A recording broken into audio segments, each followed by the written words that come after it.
না আপনি, কারণ 2012 সালে এখানে এটা প্রতিষ্ঠিত হওয়ার পরেও এখনও পরিত্যক্ত অবস্থায় আছে।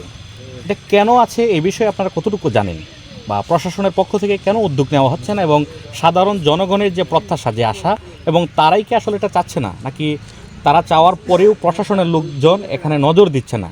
কোনটা মনে করছেন আপনি?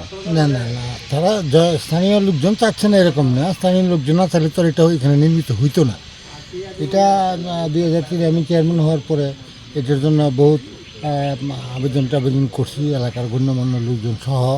তারপরে এটা মাননীয় প্রধানমন্ত্রীর একান্ত কমিটমেন্টের যে প্রকল্প ছিল এর মধ্যে একটা। তো এটা 12 সালে নির্মিত হয় এবং এই নির্মাণ কাজে আমরা সহযোগিতা করি। তো এটা নির্মাণ করে যাওয়ার পরে কিছু কাজ এখনও অসমাপ্তই আছে। যাওয়ার পরে অদ্যাবধি পর্যন্ত সরকারিভাবে এটা তেমন রক্ষণাবেক্ষণের চিন্তাভাবনা মানে হচ্ছে না। আমরা বারংবার জেলা প্রশাসক এবং উপজেলা নির্বাহী কর্মকর্তা মহোদয় যখন ভিজিট এলাকায় আসেন বা আমরা যাই, তখন এই বিষয় নিয়ে আমরা কথা বলি।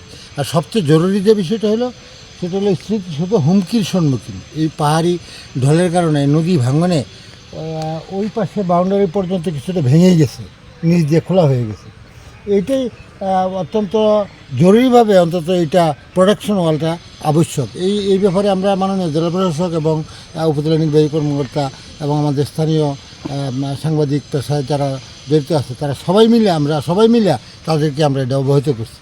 কিন্তু অদ্যাবধি সরকারিভাবে কোনো কাজের দেখা যাচ্ছে। যদি এটা আধুনিকায়ন করা হয়, তাহলে এটা আপনার অর্থনৈতিকভাবে কীরকম প্রভাব পড়বে, বা দর্শনীয় স্থান হিসেবে এটা কেমন হবে? না না, এটা যদি আধুনিকায়নে নিয়ে আসা হয়, তাহলে তো এই এলাকার জন্য এটা সবচেয়ে একটা মানে হবে, গুরুত্বপূর্ণ জায়গা হবে, স্থান হবে। এবং গুরুত্বপূর্ণ স্থান হইলে এখানে লোকজন আসা যাওয়া হলেও অর্থনৈতিক অবস্থা তো এমনিতেই ভালো হবে।